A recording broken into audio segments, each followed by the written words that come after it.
चलिए, modern history में आज हम एक कदम और आगे बढ़ते हैं।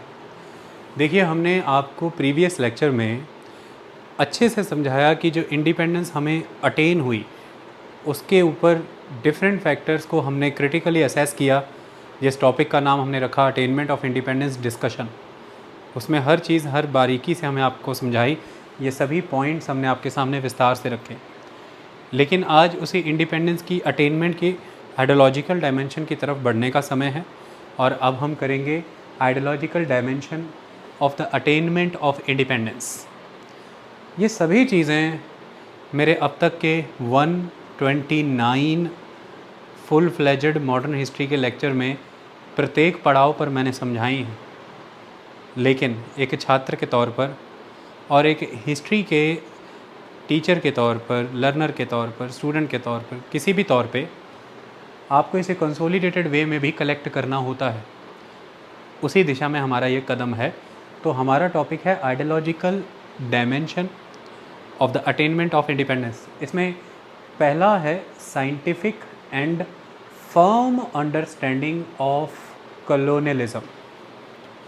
देखिए, सही मायने में भारत में जो इंडिपेंडेंस की मूवमेंट है, फ्रीडम स्ट्रगल जो हुई, भारत का स्वतंत्रता संग्राम, ये एक तरह की एक कॉन्ट्राडिक्शन थी।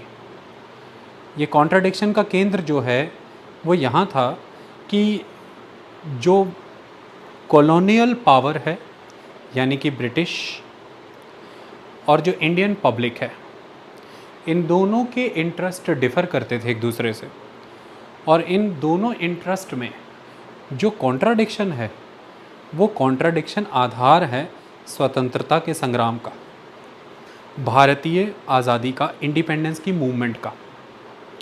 तो हमारे देश में आज़ादी के लिए जो अभियान चला, वो अभियान अपने आप में इस बात पर आधारित था कि किस डिग्री तक की ये कॉन्ट्राडिक्शन एग्जिस्ट करती थी। जिस तरह से कॉन्ट्राडिक्शन की डिग्री हाई होती चली गई, कॉन्ट्राडिक्शन और बढ़ती चली गई, इंडिपेंडेंस की मूवमेंट उतनी ही इंटेंस होती चली गई। तो हम इन दो चीज़ों को ही लेकर के चलेंगे, इन्हीं का contradiction, the Indian public, the Indian people and the colonial power, that is Britishers. इसमें ब्रिटिशर्स के पास एक एडवांटेज थी। ब्रिटिशर्स के पास क्योंकि इंडिया में पॉलिटिकल अथॉरिटी थी, तो ब्रिटिशर्स ने अपने उस पॉलिटिकल अथॉरिटी, उस राजनीतिक शक्ति के आधार पर, उस राजनीतिक वर्चस्व के आधार पर इंडिया की इकोनॉमी और सोसाइटी को एक्सप्लॉइट किया अपने बेनिफिट के लिए। और जब इंडियन इकोनॉमी और सोसाइटी इनके हाथों एक्सप्लॉइट हो रही थी, तो ऐसे में ये बहुत इम्पॉर्टेंट हो जाता है कि जो भी पावर आपको एक्सप्लॉइट कर रही है उसके उन टूल्स का, उन औजारों का, उन अस्त्र शस्त्रों का पता लगाना जिनके आधार पर वो आपको एक्सप्लॉइट कर पा रहे हैं। इसके लिए आपको उस पर्टिकुलर रूलर, वो रूलर किस सोसाइटी से बिलोंग करता है, उस सोसाइटी की मान्यताएं, उनका माइंडसेट, वो किस उद्देश्य से आपके देश में आया है, इसकी अंडरस्टैंडिंग, वो किस सोसाइटी, किस इकोनॉमी और किस पॉलिटिकल सिस्टम को बिलोंग करता है और सर्व करना चाहता है, उसका एंड क्या है, वो किसे अचीव करना चाहता है, इसकी अंडरस्टैंडिंग, और आपके साथ उसने किस तरह के रिलेशन फॉर्म किए हैं, सोशल, इकोनॉमिक और पॉलिटिकल, इसकी अंडरस्टैंडिंग। ये सारी चीज़ों को बहुत ही वैज्ञानिक ढंग से, वेरी साइंटिफिकली, मतलब कि हर तरह के कॉज एंड इफ़ेक्ट के साथ जोड़ करके अंडरस्टैंड करना, इसका एनालिसिस करना, ये एक बहुत बड़ी अचीवमेंट होती है। और ये बहुत बड़ा कदम भी होता है जब आप किसी भी कॉन्ट्राडिक्शन को बेटर वे में अंडरस्टैंड करना चाहते हैं और जो एक्सप्लॉइट कर रहा है उसके सही कैरेक्टर को आइडेंटिफाई करके एक्सप्लॉइट होने वाले सेगमेंट को, द एक्सप्लॉइटर, उसे बचाना है। तो सॉरी, द एक्सप्लॉइटेड सेक्शन, उसे बचाना है। तो ऐसे में हमारे जो इंडियन नेशनलिस्ट रहे, उनका सबसे बड़ा और पहला योगदान यही रहा कि उन्होंने बहुत ही scientific and very analytical understanding की कि ब्रिटिश कॉलोनियल रूल सही मायने में भारत में है कैसा है। वो किस तरह के औज़ारों का इस्तेमाल कर रहा है भारत को लूटने के लिए। तो that's why topic name is the scientific and firm understanding of the colonialism. Colonialism को समझना ही बहुत ज़रूरी है।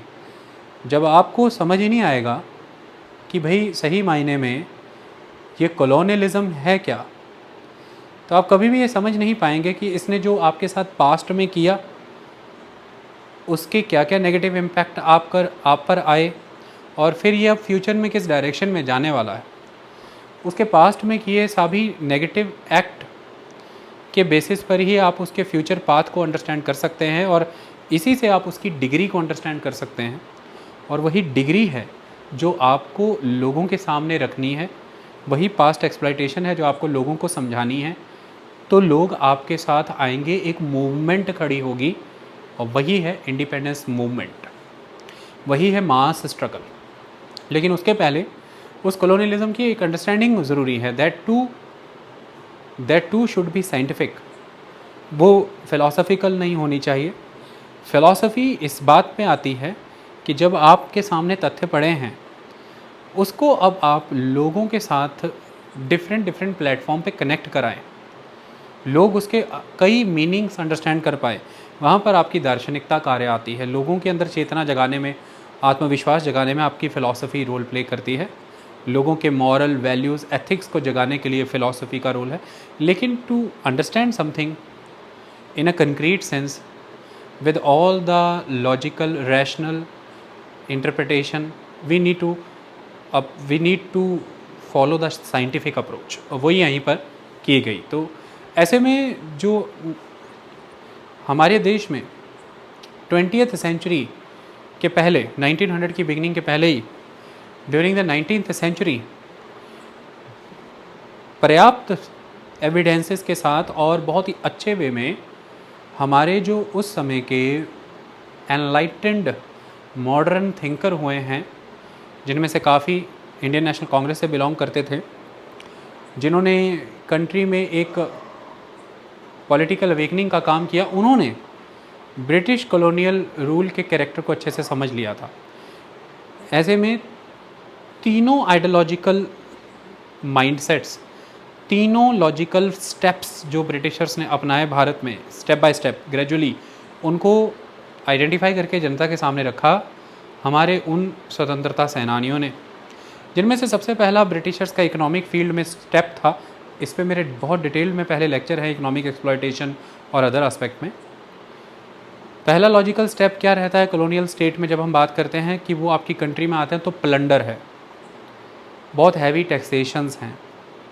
तो टैक्स के आधार पर लूट करेंगे, प्लंडर करेंगे, और आपके देश में अनड्यूली अपनी कंट्री के लोगों को ला करके ऑफिशियल पोस्ट पर अपॉइंट करेंगे और बहुत हैवी सैलरीज प्रोवाइड करेंगे। So the first stage of colonial exploitation in India, that is the stage of plunder, taxation, heavy tax collections and the appointment of the English man at high salaries.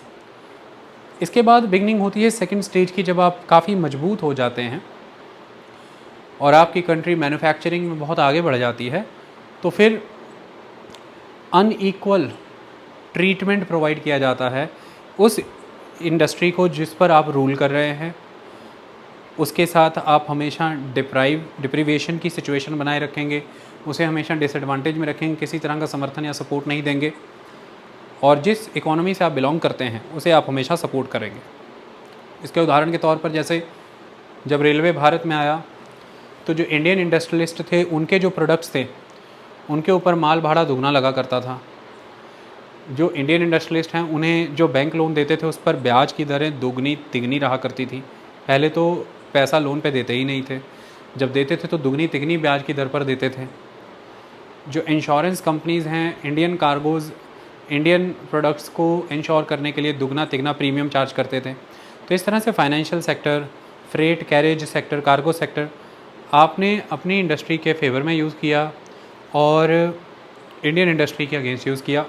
ये unequal treatment. इसके अलावा one way free trade system, that is a biased system of trade, जिसमें Britain से आने वाले product India में freely enter कर सकते हैं मार्केट में, लेकिन इंडियन प्रोडक्ट जब ब्रिटिश मार्केट में जाएगा तो उस पर एंट्री पे हैवी इंपोर्ट ड्यूटी लगेगी। तो it is a one way free trade. British product can penetrate Indian market freely, but Indian product can not penetrate the British market. So this is the second stage.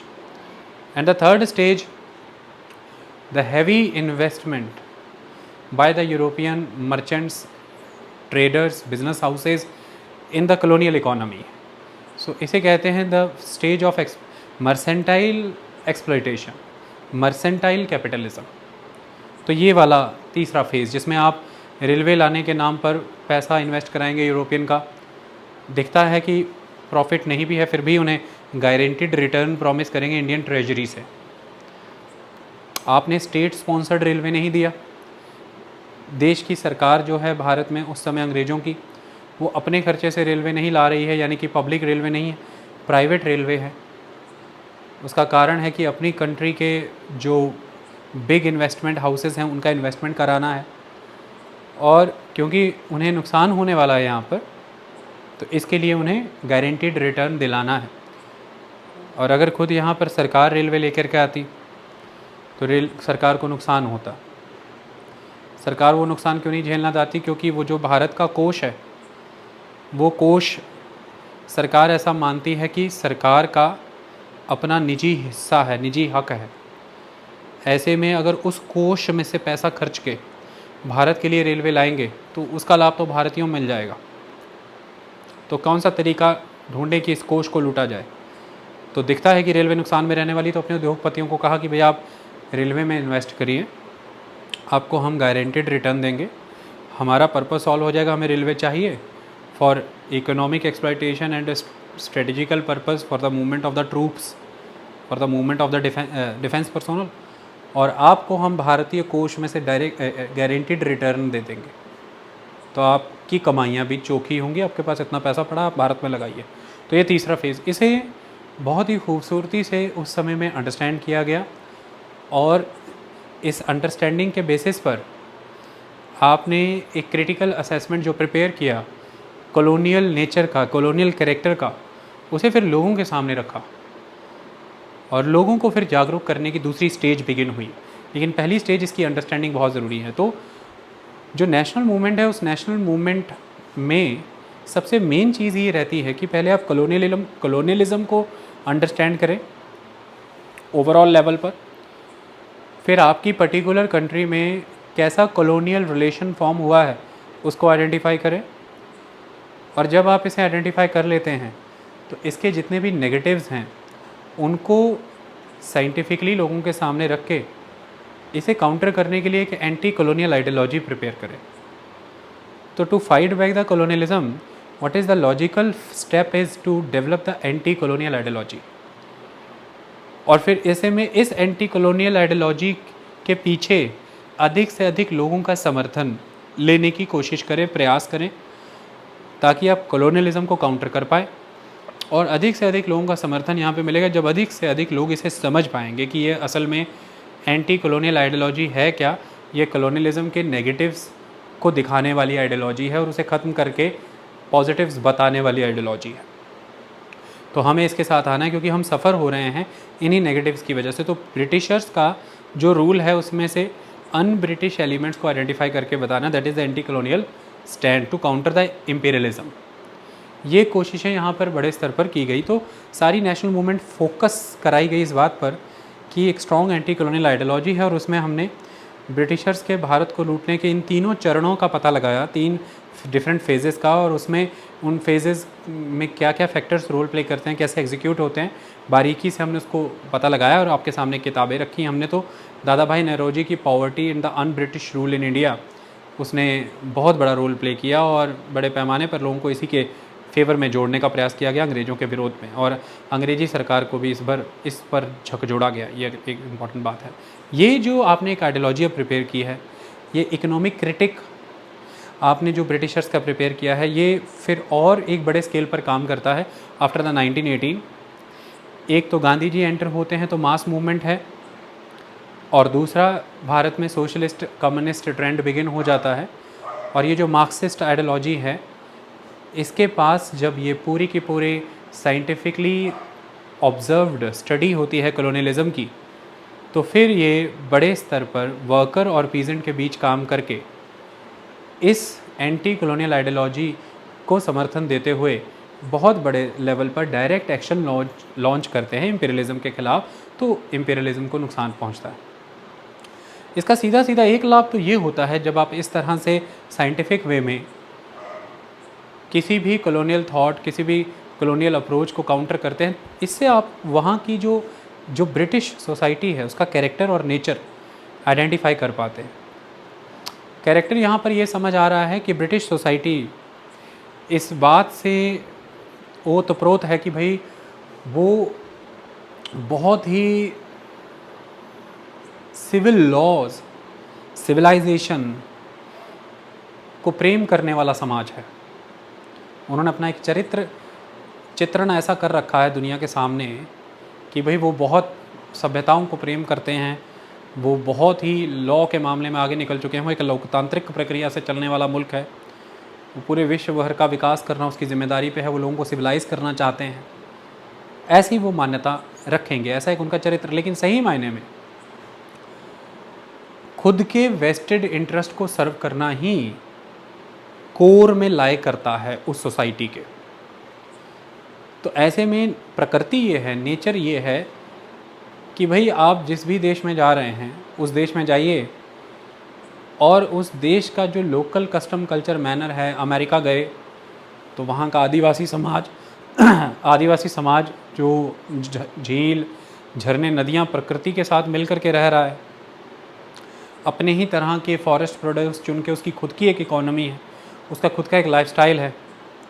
तो आपकी प्रकृति ये है, आपका nature ये है आपके समाज का कि भाई आप उन्हें ये कह रहे हैं कि भाई आप जो हैं वो वाइल्डरनेस में जीते हैं, आप देहात समाज हैं, आप जानवर हैं। तो हमारे पास दो ऑप्शन है, एक तो हम आपसे पहले तो दूरी रखेंगे क्योंकि हम यहाँ सिविलाइजेशन बसाने आए हैं, तो हम नियम पालन करेंगे, लॉ एंड ऑर्डर से चलेंगे, हम इंस्टीट्यूशंस लेकर के आएंगे, judiciary, police, defence, bureaucracy, rule of law, democracy, और उन इंस्टीट्यूशन के वाया आगे बढ़ेंगे। तो हमारा आपका पहला तो ये भेद है, और फिर आपको अपना कस्टम कल्चर मैनर त्यागना है और परिवर्तित होना है हमारे में। तो ऐसे में एक रेसिस्ट टेंडेंसी ऑलवेज़ रही है, एक सेंस ऑफ सुपीरियरिटी ऑलवेज़ रहा है, ये ब्रिटिश समाज का एक कोर हिस्सा रहा। उनके अंदर ऑलवेज़ एक सेंस ऑफ सुपीरियरिटी रही, ऑलवेज़ एक रेसिस्ट एटीट्यूड नज़र आया जिसमें नस्ल के आधार पर भेद रहा। और इनमें से जो उनका कल्चर, उनके जैसे सोचना, बोलना, प्रेफरेंसेस, चॉइसेस, आइडियोलॉजी फॉलो करना शुरू कर दे, उसे फिर अपने सर्कल में डालते हैं, लेकिन गोरे काले का भेद रख कर। वो ऑलवेज़ आपसे इन्फीरियर ही कंसिडर होगा।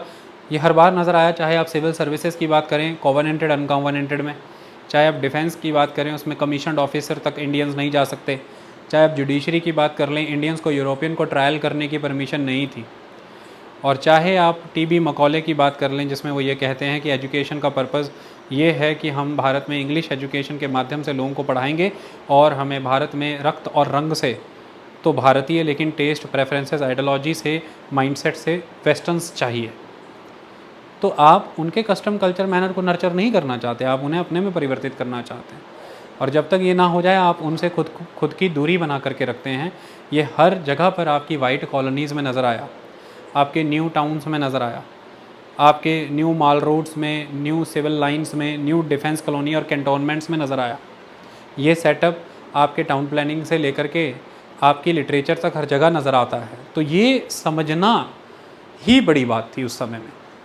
और हमारी नेशनल मूवमेंट में हमारे फ्रीडम फाइटर का मेन रोल ये रहा कि उन्होंने बड़े स्तर पर मेहनत करके इस सारी ब्रिटिश समाज की इस पूरी प्रकृति को और ब्रिटिश समाज के इस पूरे चरित्र को, कैरेक्टर को समझा है और लोगों के सामने रखा। इससे क्षमता ये मिलती है आपकी नेशनल मूवमेंट को, इंडिपेंडेंस मूवमेंट को, उसमें शक्ति ये आती है कि ब्रिटिशर्स जब अपने शासन को नैतिकता के आधार पर सिद्ध करना चाहते हैं, सुदृढ़ करते हैं और जायज़ ठहराते हैं, लेजिटिमेट ठहराते हैं कि मॉरली हम आप पर रूल कर रहे हैं, हमारा लेजिटिमेट अधिकार है, आप उसे काउंटर करते हैं और उनकी माई बाप की छवि जो आपके सामने बनाई गई है उसे आप ख़त्म करते हैं लोगों के बीच कि ये माई बाप नहीं है, ये आपको संतान के तौर पर नहीं लेते हैं, ये आप में और खुद में पहले शुरुआत में बेस ये बनाते हैं कि आपका इनसे भेद है।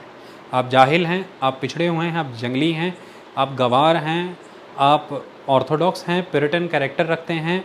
ये पहली इनकी माइंडसेट है आपके प्रति, और फिर आपको ये इवॉल्व एमर्ज कराएंगे, आपका एवोल्यूशन कराएंगे, और फिर आपको लेकर के आएंगे अपनी मान्यता, सभ्यता, अपने कस्टम, कल्चर, मैनर में, चाहे फिर वो क्रिश्चियन मिशनरी एक्ट के वाया हो, इंग्लिश एजुकेशन के वाया हो। और फिर उसके बाद जब आप इनके टेस्ट प्रेफरेंसेस, हर तरह की इनकी बोली बोलना शुरू कर देंगे, तो फिर आप में ये एक डिवीज़न रख करके आपको अपने सर्कल में ले लेंगे। आप इनके समकक्ष कभी भी नहीं आ पाएंगे। तो ये एक इम्पॉर्टेंट चीज़ है। तो अपने सर्कल में लाने के लिए ये आपको अपना चाल चलन सिखाएंगे। ये लोगों के सामने जब आया तो वो माई बाप की छवि टूटी, जिसके आधार पर ब्रिटिशर्स मॉरल जस्टिफिकेशन देते थे इंडिया में रूल करने की। ये एक इम्पॉर्टेंट एस्पेक्ट है। देखिए, जब आप बात करते हैं नेशनल मूवमेंट की, तो ये बात तो यकीनन ही सही है कि हमें लोगों को सच बताना पड़ता है, सत्य बताना पड़ता है। सत्य ये है कि भाई आपकी हैंडीक्राफ्ट इंडस्ट्री इसलिए तबाह हो रही है कि जो जुलाहा है उसे डिक्टेटेड प्राइसेस दे रहे हैं ईस्ट इंडिया कंपनी के ऑफिसर्स, ये एक कारण है। फिर आप इसलिए नुकसान में जा रहे हैं क्योंकि आपका प्रोडक्ट जब ब्रिटेन में एंटर होता है तो उस पर इम्पोर्ट ड्यूटी लगती है, लेकिन जब ब्रिटिश प्रोडक्ट इंडियन मार्केट में आता है तो उस पर कोई ड्यूटी नहीं लगती। फिर आप इसलिए भी तबाह हो रहे हैं कि क्योंकि तेज़ी से भारतीय बाज़ारों को रेलवे के माध्यम से ब्रिटिश प्रोडक्ट कैप्चर करते चले जा रहे हैं। भारतीय किसानों को ये बताना कि भाई आपकी तबाही का कारण ये है कि कमर्शलाइजेशन ऑफ एग्रीकल्चर कर दिया गया, जिसमें उस बढ़ी हुई कीमत का लाभ आपको ना मिलके मिडलमैन को मिला। आपको जो लोन प्रोवाइड किए जाते हैं मिडलमैन के द्वारा या मनी लेंडर के द्वारा, असल में उसे वो ब्रिटिश ऑफिसर ने ही दिया है पैसा, और ब्रिटिश ऑफिसर, शाहूकार और ज़मींदार का ये तीनों की तिकड़ी मिलके आपको लूट रहा है। आपकी फसल के ये प्राइसेस होने चाहिए लेकिन आपको मिल इतने रहे हैं। आप आवाज़ उठाइए, आप संगठित हो जाइए, आपसे गलत दस्तावेज़ों पर अंगूठा लगवा लिया जाता है। ये सारे सच बता करके आप लोगों को ये तो बता सकते हैं कि किस डिग्री ऑफ एक्सप्लॉइटेशन से वो गुजर रहे हैं, उनका शोषण किस स्तर पर हो रहा है, और आप उसे किसी के खिलाफ कर सकते हैं। ये बिल्कुल सही है।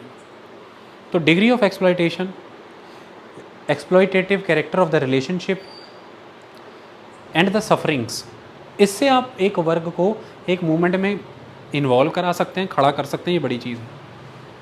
लेकिन उस मूवमेंट में एंड्योरेंस क्रिएट करना, लोग उस मूवमेंट में बने रहें, आपके साथ आए रहें, इसके लिए एक आइडियोलॉजिकल डायमेंशन देना बहुत ज़रूरी होता है किसी भी मूवमेंट को।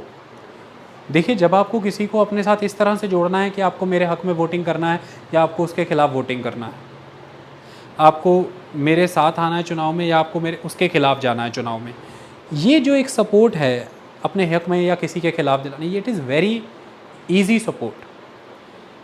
लेकिन to counter the force, to counter the rule, to counter the ruler, आपको मास मूवमेंट खड़ा करना है। और जब आपको मास मूवमेंट खड़ा करना है जिसमें लिटरली लोगों को पता है कि उन पर बहुत ज़बरदस्त फोर्स लगेगी, उन्हें मारा जाएगा, उनके उद्योग धंधे चौपट कर दिए जाएंगे, उनके खेत कब्जा लिए जा सकते हैं, उन्हें जेलों में डाला जाएगा, उनको देश निकाला दिया जा सकता है, उन्हें काला पानी की सज़ा, जब ये सब कॉन्सिक्वेंसेस उन्हें दिख रहे हैं, इसके बावजूद उन्हें एक मूवमेंट में इन्वॉल्व करके किसी भी कॉलोनियल बॉडी को काउंटर करना, for that involvement, for that mass struggle, you need to develop ideological dimension. क्योंकि आइडियोलॉजी ही है जो लोगों को तैयार करती है कि वो बहुत लंबा और बहुत गहन समर्पण देने को, पूरा का पूरा सेक्रीफाइस करने को तैयार खड़े हैं, अपना सर्वस्व वार देने के लिए तैयार खड़े हैं। क्योंकि जब तक आप उनके सामने एक सिद्धांत नहीं रखेंगे, जब तक आप उनके सामने एक माइंडसेट नहीं रखेंगे, एक फ़िलॉसफी, एक आइडियोलॉजिकल ग्राउंड क्रिएट करके नहीं देंगे कि भाई वो किस देश के वासी हैं, वो किस दिशा में आगे बढ़ सकते हैं और भारत एक देश कैसा बनेगा, हमें क्यों लड़ना है अधिकारों के लिए, तो यहाँ पर उन्हें उनके अधिकारों से जागरूक कराना और साथ ही साथ अधिकारों का महत्व बताना, दोनों बहुत ज़रूरी है। अधिकारों के लिए जागरूक कराने के बाद अधिकारों का महत्व बताने के लिए आपको एक आइडियोलॉजिकल सेटअप क्रिएट करना पड़ता है। तो ये आइडियोलॉजिकल सेटअप क्रिएट करने में सभी थिंकर्स ने बहुत बड़ा रोल प्ले किया। सब ने अपना अपना रोल यहाँ पर प्ले किया। इस आइडियोलॉजिकल सेटअप में गांधी जी का रोल बहुत ज़बरदस्त था। उन्होंने बड़े स्तर पर लोगों के भीतर आत्मविश्वास डाला, डिग्निटी पैदा की, पैसिव रेजिस्टेंस क्रिएट की और उन्हें सिखाया कि भाई आपको खादी क्यों बनानी है। यह एक तरह से इंडिजिनाइजेशन का प्रतीक है। ये चरखा क्यों चलाना है, ये सेल्फ वर्क, सेल्फ डिपेंडेंट का प्रतीक है, स्वदेशी का प्रतीक है, ताकि आप किसी पर निर्भर ना रहें।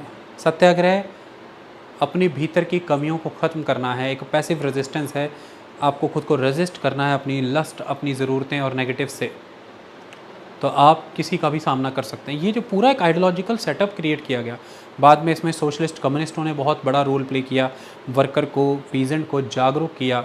सुभाष चंद्र बोस, जवाहरलाल नेहरू, भगत सिंह, सुखदेव, राजगुरु, इनका बहुत बड़ा रोल रहा, कम्युनिस्टों का बहुत बड़ा रोल रहा कि लोगों को सिखाया कि आत्म बलिदान क्यों देना है। भगत सिंह की शहादत तो प्रमाण है इस बात का कि आत्म बलिदान की आवश्यकता क्या है इस समय में। उन्होंने सिखाया कि यह इस वक्त बहुत बड़ा महत्वपूर्ण कदम है मेरा और मुझे यह देना है स्वतंत्रता संग्राम के लिए। जैसे कभी Indian national army Subhash Chandra Bose ने विदेश में खड़ी की, चाहे वो जानते भी हों कि भारत जीता नहीं जा पाएगा, लेकिन उन्हें पता था कि इससे जो एक राजनीतिक चेतना आएगी लोगों में, आज़ादी वो दिलाएगा। इसी तरह से भगत सिंह बहुत पहले ये समझ गए थे कि मेरी ये आत्म बलिदान, मेरी ये शहादत सोई हुई आत्माओं को जगाने के लिए आवश्यक है। तो ये आइडियोलॉजिकल फ्रेमवर्क प्रिपेयर करना बहुत इंपॉर्टेंट था और ये भी उस समय में बड़े स्तर पर किया गया। तो ऐसे में नेशनल मूवमेंट के अंदर ब्रिटिशर्स के कॉलोनियल सेटअप को अंडरस्टैंड करना साइंटिफिक वे में, कॉलोनियल पावर का और नेटिव्स का आपस में जो एक रिलेशनशिप है, इकोनॉमिक, सोशल, पॉलिटिकल, उसे अंडरस्टैंड कराना और फिर एक्सप्लॉयटेशन के टूल्स बताना, किस डिग्री पे एक्सप्लॉयटेशन ऐसे बताना, समझाना। कॉलोनियलिज्म की डिफरेंट थ्योरीज़ को यहाँ पर रैशनल वे में, लॉजिकल वे में इलेजिटिमेट प्रूव करना, चाहे वो माई बाप कंसेप्ट है या बी इट एनीथिंग एल्स। लोगों को अपने साथ लेकर के आना, इस एंटी कॉलोनियल आइडियोलॉजी के साथ जोड़ना और एंड्योरेंस और स्टेमिना बनाए रखने के लिए, मूवमेंट की मजबूत बनाए रखने के लिए, उसके अंदर एक आइडियोलॉजिकल डायमेंशन सेटल करना, लोगों को सेल्फ मोबिलाइज्ड बनाना कि वो खुद ही आत्मप्रेरित होकर के इस दिशा में आगे बढ़े, उन्हें हर बार प्रेरित ना करना पड़े, बस एक बार इशारा दिया जाए और लोग खड़े हो जाएं, ये बहुत इम्पॉर्टेंट था। ये सारी चीज़ें इकोनॉमिक ड्रेन से लेकर के ब्रिटिश रूल के द्वारा किए जा रहे अत्याचारों की खिलाफत, डेमोन्स्ट्रेशंस, पब्लिक मीटिंग्स और लेजिस्लेचर्स के अंदर, इन सब का एक बहुत महत्वपूर्ण रोल था। तो हर स्तर पर ब्रिटिश रूल को शिथिल करना, कमज़ोर करने के लिए यह भी शुरुआती तौर पर किए गए काम बहुत आवश्यक थे, क्योंकि जब आप किसी खिलाफत करते हैं, आपको यह पता होना बहुत ज़रूरी है कि खिलाफत करनी किस चीज़ की है, पहला। दूसरा, ये पता होना चाहिए खिलाफत करनी कैसे है, और तीसरा ये कि खिलाफत करके चाहिए क्या, मांगना क्या है। जब खिलाफत करनी किस चीज़ की है, खिलाफत करनी कैसे और खिलाफत करके मांगना क्या है, ये ही नहीं पता है, तो फिर आप अंधेरे में हैं और अंधेरे में तीर चला रहे हैं। चोट आपके अपने को भी लग सकती है, खुद को भी लग सकती है, और सामने वाला हो सकता है उसे कोई नुकसान भी ना पहुंचे। तो यह सारे काम करने बहुत ज़रूरी थे। ये काम उस स्तर पर उस समय में किए गए। इसके बाद जब आप इंडिपेंडेंस में आइडियोलॉजिकल डायमेंशन के फ्रंट पर देखते हैं, तो this is very important topic, that is the commitment toward parliamentary democracy.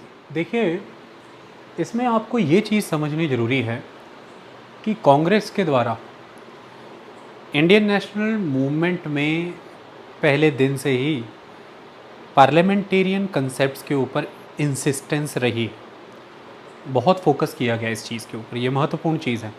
यानी कि हमारे देश की जो एक इंडिपेंडेंस मूवमेंट है, उस इंडिपेंडेंस मूवमेंट में चाहे वो इंडियन नेशनल कांग्रेस हुई, ये एक इम्पॉर्टेंट चीज़, चाहे फिर वो कांग्रेस के भीतर का सोशलिस्ट विंग, और चाहे कम्युनिस्ट भी, एक लोकतांत्रिक प्रक्रिया की बात हमेशा हुई। पहले दिन से ही इस पार्लियामेंट, इस डेमोक्रेटिक सिस्टम को इम्बाइब करने की बात की गई।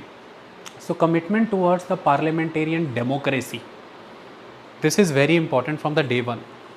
ये कैसे उभर करके आती हैं चीज़ें, आप समझिए। देखिए, 1857 का जो रिवॉल्ट था, उस रिवॉल्ट का एक बहुत बड़ा फेलियर ये भी था कि जो लोग वह रिवॉल्ट कर रहे थे उनके पास भारत का फ्यूचर का जो रोड मैप है वो नहीं था कि भविष्य में क्या अचीव करने वाले हैं। अगर तो वही ओल्ड डेकेडेंट सिस्टम ऑफ फ्यूडलिज्म, वही रूलर्स, वही ऑटोक्रेसी, वही किंगडम सिस्टम, वही रीजनल किंगडम्स, उनके आपसी क्वेरल्स वापस से रीस्टोर होने वाले हैं, जिसकी वजह से यूरोपियंस को भारत में जीत प्राप्त हुई है और वो आज हम पे शासन कर रहे हैं, तो फिर तो उसका कोई फ़ायदा नहीं है। इसलिए आप देखेंगे कि एजुकेटेड मिडिल क्लासेस और शहरी वर्ग, द कैपिटलिस्ट इंडस्ट्रियलिस्ट, इस रिवॉल्ट से बाहर रहा, उसका समर्थन उसको नहीं मिल पाया उस लेवल पर। कारण यही है कि आपके सामने कोई ऑप्शन नहीं था। आपने फिर से बहादुर शाह टू को, बहादुर शाह जफ़र को नेता घोषित कर दिया सेनाओं के द्वारा। तो ये तो वही मुग़ल रूलर हैं, ये वही ऑटोक्रेसी है, वही रीजनल रूलर्स, वही रीजनल किंगडम्स। तो ये एक उस समय की जो मांग है लोकतांत्रिक, जो एक न्यू फैशन पे मॉडर्न स्टेट कार्व आउट होना चाहिए, उसको सर्व नहीं करता था, क्योंकि विश्व भर में ये दौर मिडिल क्लासेस के द्वारा आयोजित डेमोक्रेटिक रेवोल्यूशंस का था, डेमोक्रेटिक पार्लियामेंटेरियन पॉलिटिक्स का था। और उस दौर में हम उस फ्यूडलिस्टिक सोसाइटी के साथ आगे परस्यू नहीं कर सकते थे। इसीलिए आप देखें कि जब कांग्रेस आती है तो सिस्टम चेंज होता है पूरी तरह से। अब मिडिल क्लासेस कमान संभाल रहे हैं भारत की, और अब ये दिख रहा है कि आने वाले समय में इंडिया में जो लॉ एंड ऑर्डर, जो डिसीजन मेकिंग और जो पॉलिटिक्स होगी, वो डेलिब्रेशन की पॉलिटिक्स होगी, वो डिबेट्स की, डिस्कशंस की पॉलिटिक्स होगी। उसमें सभी लोगों की हिस्सेदारी होगी। कोई भी नेता बन सकता है, कोई भी कमांडिंग पोजीशन तक पहुंच सकता है। उसमें उसका रीजन, उसका बर्थ, उसकी क्लास, कास्ट, सेक्स, ये चीज़ें मैटर नहीं करेंगी। तो ऐसे में कांग्रेस के द्वारा शुरुआती दिनों से ही 1885 के कांग्रेस के पहले बॉम्बे सेशन, जिसकी अध्यक्षता व्योमेश चंद्र बनर्जी, WC बनर्जी ने की थी, उसकी वह पहली मीटिंग ही सबको हिला देने वाली थी। जितने डिसिप्लिन, जितने ऑर्गेनाइज्ड और फुली ट्रेंड मेंबर्स के तौर पर वह पहला सेशन हुआ, ऐसा लगता था जैसे आने वाले भावी फ्यूचर संसद की प्रैक्टिस कर रही है कांग्रेस। प्रॉपर रेजोल्यूशन मूव किया जाता था अपनी बात रखने के लिए, रेजोल्यूशन की एक्सेप्टेंस पर बात रखी जाती थी, फिर बात पर वोटिंग होती थी, प्रॉपर हाउस डिवाइड होता था, चेयरमैन होता था, हर चीज़। प्रेसिडेंट व्योमेश चंद्र बनर्जी इसलिए चुने गए। एवरीथिंग, सब डिबेट हो रहा है, डिस्कशन हो रहा है, अपोजिशन को मौका दिया जा रहा है। तो कांग्रेस ने एवरी ईयर जो सेशंस रखे हैं, उन सेशंस के माध्यम से कांग्रेस ने ये बताया है कि इनफैक्ट एक इंटरनलाइज कांग्रेस के अंदर जो पार्टी ऑर्गेनाइजेशन है, उसमें एक डेमोक्रेटिक सेटअप है, एक पार्लियामेंटेरियन सिस्टम वर्क करता है। प्रोविंशियल कांग्रेस कमेटी से लेकर के, लोकल कांग्रेस कमेटी से लेकर के, प्रोविंशियल कांग्रेस कमेटी से ऑल इंडिया कांग्रेस कमेटी तक एक पूरी हायरार्की है। कांग्रेस के मेंबर्स को लोकल लेवल से यहाँ तक चुनने की एक पूरी प्रक्रिया है। ये सारी चीज़ें जिस राज्य में, जिस प्रोविंस में कांग्रेस का सेशन हो रहा है, चेयरमैन वहाँ से ना चुना जाना, पहले बॉम्बे सेशन से ही व्योमेश चंद्र बनर्जी को चुन के ये प्रेसिडेंस सेट कर दिया गया कि वहाँ से ना चुना जाए।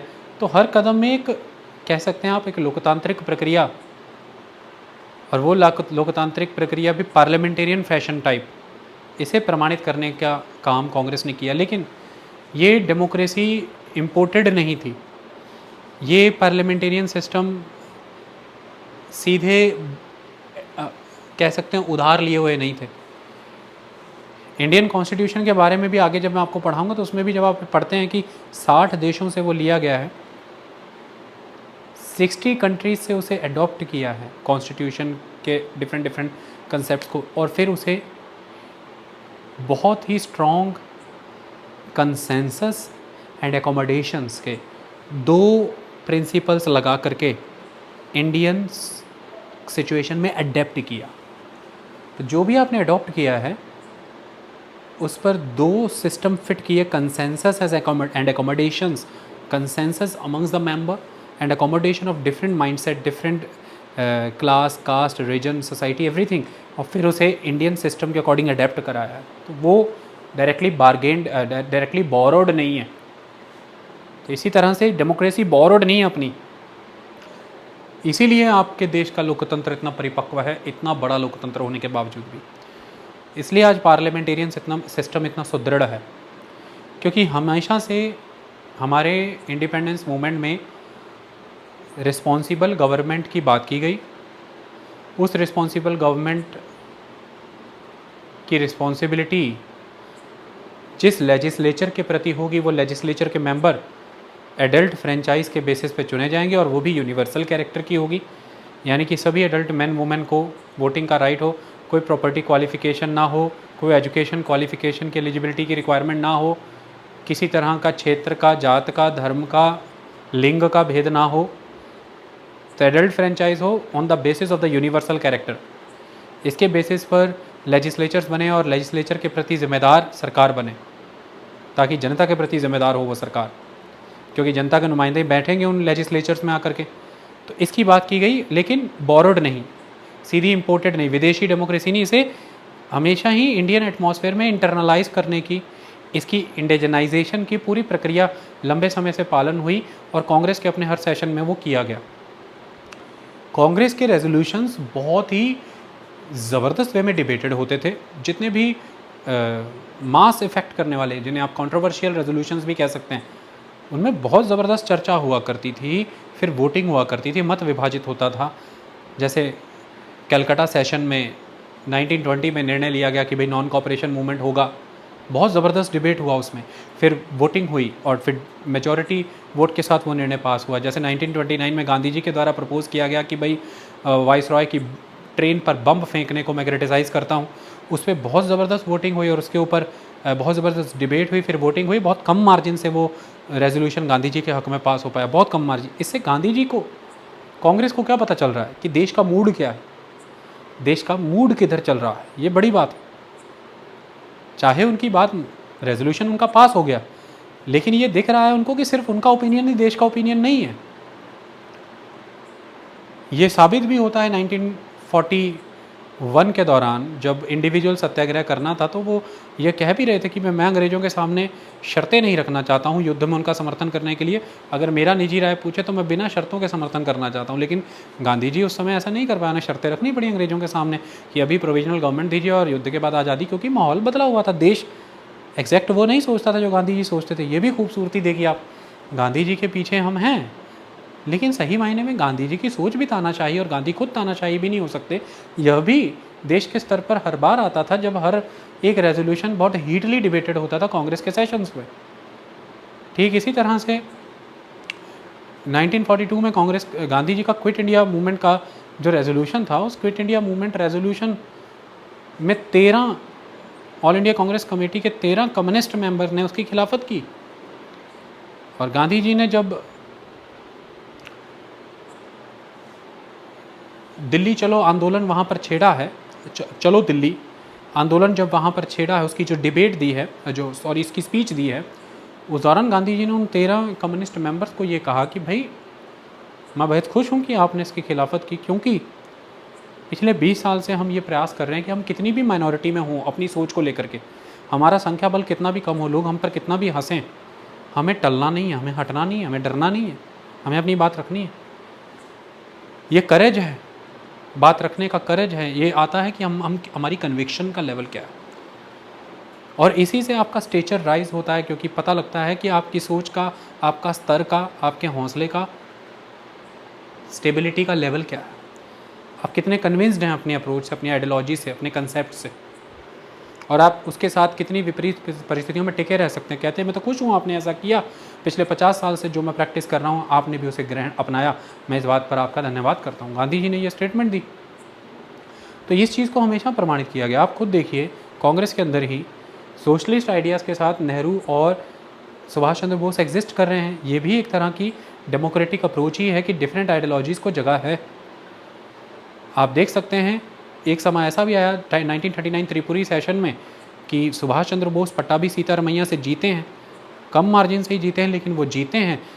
तो इससे गांधी जी को और राइट विंग पॉलिटिशियंस को, पट्टाभी सीतारमैया को एक साफ मैसेज किया कि भाई कांग्रेस की जो लीनिंग है, ओरिएंटेशन है, लेफ्ट विंग पॉलिटिक्स की तरफ हुई है। और सुभाष चंद्र बोस में बाद में उसी समय फिर कांग्रेस को छोड़ा और फॉरवर्ड ब्लॉक बनाया जाकर के कलकत्ता। तो खुद कांग्रेस को भी ये अहसास होता रहता था कि देश का मूड किधर है। प्रेसिडेंट का चुनाव, बिल, रेजोल्यूशंस इस तरह से पास करना वोटिंग के माध्यम से, ये पूरा का पूरा एक पार्लियामेंट्री डेमोक्रेटिक सिस्टम भारत में स्थापित करने की प्रयास किए गए। पहले दिन से ही कांग्रेस ने दो चीज़ों पर फोकस किया। पहला डेमोक्रेसी, दूसरा सिविल लिबर्टीज़। क्या कारण था इसका? अंग्रेज़ों ने भारत में जब शासन किया है ना, तो शासन सीधे नहीं हो जाता। रूल आप डायरेक्ट ऐसे नहीं करने लग जाते कि भाई आप आ गए, आपने 15 लोग बंदूकधारी लिए और लोगों को कहने लगा कि तुम मेरे अधीन हो। नहीं, एक शासन में बहुत सारे औजार इस्तेमाल किए जाते हैं, बहुत सारे टूल, और हर टूल किसी न किसी एक आइडियोलॉजी से बैक्ड होता है, समर्थित होता है, उसके पीछे एक बल होता है, एक विश्वास का, एक फेथ, एक बिलीव, एक आइडियोलॉजी, एक मत होता है। ऐसे में भारत में हर बार अंग्रेज़ों के द्वारा इंडियन हिस्ट्री को, इंडियन कल्चर को स्टडी करके, उसके ट्रांसलेशंस करके लोगों के सामने ये रखने का प्रयास किया गया कि आपके देश में जो हमेशा से एक सोशल पॉलिटिकल क्लाइमेट रहा है, वो सोशल पॉलिटिकल क्लाइमेट आपके देश की रिलीजियस सोशल इंस्टीट्यूशंस, कल्चर और आपकी पास्ट हिस्ट्री ये प्रमाणित ही नहीं करती है कि आपके देश में लोकतंत्र हो भी सकता है। और आपके देश में कभी लोकतंत्र रहा ही नहीं है। जिस तरह का कैरेक्टर आपके रिलीजियस सोशल इंस्टीट्यूशंस का है, जहाँ पर मैन वुमेन को दबाता है, जहाँ पर इविल प्रैक्टिसेस हैं, जहाँ पर सती प्रथा, औरत जबरन जला दी जाती, जहाँ पर विडो को रीमैरिज नहीं करने दी जाती, जहाँ पर चाइल्ड मैरिज जैसे प्रैक्टिसेस हैं, जहाँ पर नर बलियाँ देते हैं आदिवासी लोग, जहाँ पर आप पशुओं की बलियाँ देते हैं, अंधविश्वास में आप फंसे हुए हैं, आप यज्ञ करते हैं, पूजाएं करते हैं कि वर्षा आ जाए, आपके रिलीजियस इंस्टीट्यूशंस में जहाँ पर महंत की पोजीशन इतनी स्ट्रांग है, औरतों को देवदासियाँ बनाया जाता है, आपका समाज। तो वो ये सारी बातों का आधार कि ऐसे समाज में जिसमें अब इतने सारे धर्म, उनके अपने इतने सारे सेक्ट, उन सबके अपने अपने इंस्टीट्यूशंस, और उसमें कई तरह की इविल प्रैक्टिसेस की, दलितों को मंदिर नहीं जाने देना, उन्हें वेदों का, पुराणों का अध्ययन करने की अनुमति नहीं, औरतों को अधिकार नहीं दिए गए शिक्षा के, कामकाज के, इतने प्योरिटन, इतने ऑर्थोडॉक्स सोसाइटी में, रिलीजियस इंस्टीट्यूशन में इतनी प्लूरलिस्टिक सोसाइटी एग्जिस्ट कर रही है, तो ये तो बहुत ही अथॉरिटेटिव, ऑटोक्रेटिक, फर्म रूल के तहत ही कंट्रोल में रह सकते हैं। ये लोकतांत्रिक प्रक्रिया को ये नहीं कभी भी अडॉप्ट कर पाएंगे। इंडियन क्लाइमेट ही ऐसा नहीं, उनकी हमेशा से सोच ये थी, और वो ये कहते आए कि भारत में कभी लोकतंत्र रहा ही नहीं है, शुरुआत से लेकर के अब तक। और मौर्य साम्राज्य को उन्होंने मेन पृष्ठभूमि बनाया कि देखिए ये एक सेंट्रलाइज्ड ऑटोक्रेटिक एब्सोल्यूट रूलर के तौर पर मौर्याज ने रूल किया है आपकी कंट्री में, और आप हमें ब्लेम कर रहे हैं। हम तो उल्टा लॉ एंड ऑर्डर के बेसिस पे इंस्टीट्यूशनल मैकेनिज्म फॉलो करके एक डेमोक्रेटिक प्रिंसिपल पर, पार्लियामेंटेरियन सिस्टम के आधार पर आपके देश में हैं। तो इस आइडियोलॉजी को भी तोड़ना बहुत ज़रूरी था। इसलिए पहले दिन से ही इंडियन नेशनल मूवमेंट का हिस्सा रही ये दो चीज़ें, ये दो assurances, democracy and civil liberty लोगों को मिलनी ज़रूरी है। ये कोशिश की गई नेशनल मूवमेंट के दौरान, खासतौर पर इंडियन नेशनल कांग्रेस के द्वारा, कि इंडिया में एक क्लाइमेट ऐसा क्रिएट हो जहाँ पर डेमोक्रेसी और सिविल लिबर्टीज़ प्रैक्टिस हो सकें, एग्जीक्यूट हो सके। फिर लिबरल इंटरप्रिटेशंस की गई अपनी हिस्ट्री की, अपनी सोसाइटी की। इसमें बाल गंगाधर तिलक और बाकी लोगों का बहुत महत्व है। बाल गंगाधर तिलक ने ये मांग रखी कि यूनिवर्सल एडल्ट फ्रेंचाइज के बेसिस पर भारत में रिस्पॉन्सिबल गवर्नमेंट्स आनी चाहिए। बाद में फिर गांधी और अदर कांग्रेस मेंबर्स ने भी ये मांग रखी लंबे समय तक। और इसमें जब ये स्टडीज़ की गई तो उसमें बताया गया कि भाई जो ऑटोक्रेटिक रूलर रहे हैं उनमें हमेशा एक बेनेवलेंस नज़र आया। जैसे कि मौर्यास की ही बात की गई, चंद्रगुप्त मौर्य और अशोक मौर्य की, तो वो एक इट वाज बेनेवलेंट डेस्पोटिज्म, जिसमें रूलर बेनेवलेंट है, बहुत कंपैशनेट है, काइंड हार्टेड है, दयालु है, और वो राज्य विकास का कार्य करता है। इसी तरह से मुग़लों का शासन, चाहे अकबर की बात करें, तो भारत में एक टॉलरेंस हमेशा रहा है, ये बताया गया है। भारत विकसित रहा है, विकासवादी रहा है, ये बताया गया स्टडीज़ के माध्यम से। भारत में सभी धर्म, जाति, संप्रदाय एक साथ रहते हैं, ऐसा सिद्ध किया गया, स्थापित किया गया। और इविल प्रैक्टिसेस हर सोसाइटी में हैं, ये जस्टिफाई किया गया, जैसे slavery system European Roman culture में बहुत स्ट्रांगली एग्जिस्ट करता है, जैसे प्योरिटी ऑफ ब्लड का सिस्टम एग्जिस्ट करता है, और पोर्तुगीज भाषा से ही आता है कास्टा वर्ड, जिसका मतलब है कास्ट। जैसे सिविलाइज्ड और अनसिविलाइज्ड का डिफरेंस यूरोप ने पैदा किया, जो आदिवासियों के साथ बिहेव किया, अमेरिकन्स के साथ बिहेव किया, ये एक बहुत इंपॉर्टेंट आस्पेक्ट है। तो ये सारी चीज़ें बताई गई। फिर उनको उनके ऑर्थोडॉक्स कैरेक्टर के बारे में जागरूक कराया गया कि जो डार्क एजेस 500 से 1500 एडी तक यूरोप में रही, जिनके तहत प्रीस्टली क्लासेस ने, चर्चेज़ ने लोगों को ऊपर उठने नहीं दिया, साइंटिफिक डेवलपमेंट नहीं करने दी, क्वेश्चन रीजनिंग लॉजिक बेसिस पर सोचने नहीं दिया, दबा करके रखा, और कई लोगों की हत्याएं हुई, जिसकी वजह से फिर वहाँ पर रेनेसेंस आया। ये सारी चीज़ें उन्होंने काउंटर के तौर पर अंग्रेज़ों के सामने और भारतीय जागरूकता के लिए भारतीयों के सामने रखी, और बताया कि भारत में भी एंशिएंट पीरियड के दौरान कई तरह के गणराज्य एग्जिस्ट किया करते थे, चाहे वो लिच्छवी गणराज्य हो और अदर गणराज्य हों। भारत में भी काउंसिल ऑफ मिनिस्टर का एक महत्व रहा है, और राजा उनके परामर्श सलाह को तरजीह देता था, उसके तहत कार्य करता था। ये एक इम्पॉर्टेंट चीज़ है, और हमेशा से एक राजधर्म का कंसेप्ट भारत में एग्जिस्ट करता रहा है। तो लॉ एंड ऑर्डर के बेसिस पे इसे जस्टिफाई करके दिया गया कि भाई राजधर्म का पालन हमेशा राजा करता रहा है, राजा हमेशा से इसके प्रति प्रतिबद्धित रहा है कि उसे राजधर्म का पालन करना है। ये चीज़ें तर्क के तौर पर, काउंटर के तौर पर रखी गई। लेकिन महत्वपूर्ण ये है कि एक तरफ ब्रिटिशर्स ये कहते रहे कि वो डेमोक्रेसी के समर्थक हैं, वो सिविलाइज्ड नेशन से हैं, दूसरी तरफ भारत में हर बार नए से नया प्रेस एक्ट ला करके उन्होंने प्रेस के ऊपर प्रतिबंध लगाए, फ्री स्पीच के ऊपर प्रतिबंध लगाए, और हमेशा ही नेशनल मूवमेंट में इसकी खिलाफत हुई है। फ्री स्पीच बोलने पर जो प्रतिबंध है, इसको हटाए जाने की मूवमेंट हुई, प्रेस पे प्रतिबंध को हटाए जाने की मूवमेंट भारत भर में हुई। और आपको पता होना चाहिए कि फ्री स्पीच और प्रेस की स्वतंत्रता की, अभिव्यक्ति की स्वतंत्रता, जब फ्रीडम ऑफ एक्सप्रेशन के ये कंसेप्ट नेशनल मूवमेंट का हमेशा से हिस्सा रहा।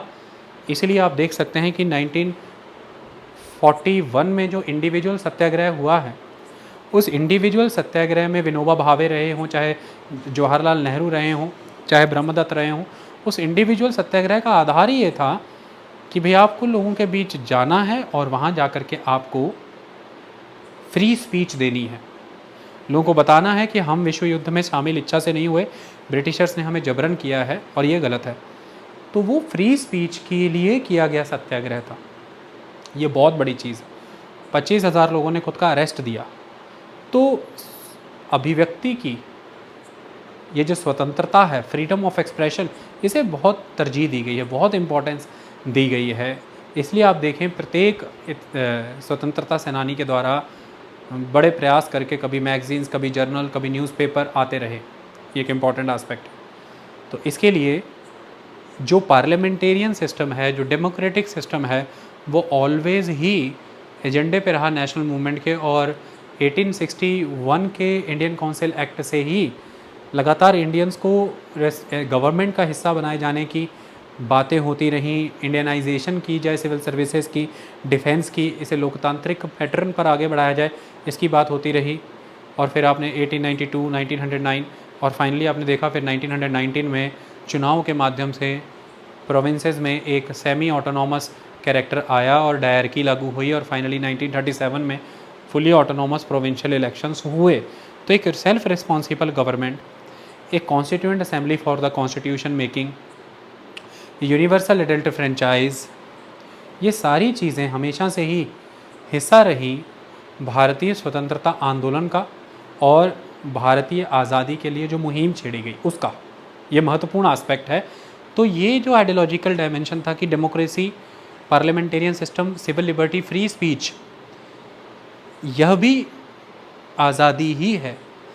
तो एक वो आज़ादी जो आज़ादी यह सब करने का भी आज़ादी दे, उसी आज़ादी को हमें प्राप्त होना है। यह लंबे संघर्ष का ही नतीजा हुआ है।